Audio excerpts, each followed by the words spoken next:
Pak, jangan ya. Din, mana Din? Ya. Alah, tua kunci ya, kalau lain ada meja. Begah macun. Kerat deh.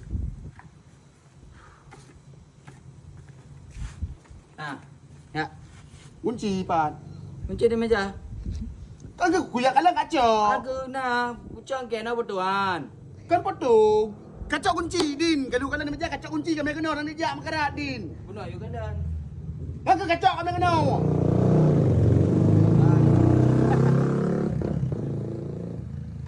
Ah, Kunci Honda aku dicok, Din. Kan kunci rumah, Din. Dah semua dengan kah dia buah haji. Gadah mumut tu. Ah, kunci Honda baga. Kan aku buah kunci rumah, aku buah. Ah. Paling tiga tu. Kati urang kalau kayak trader tu. Tunggu aku panggil dalam dah baga, Din, baga. Ah.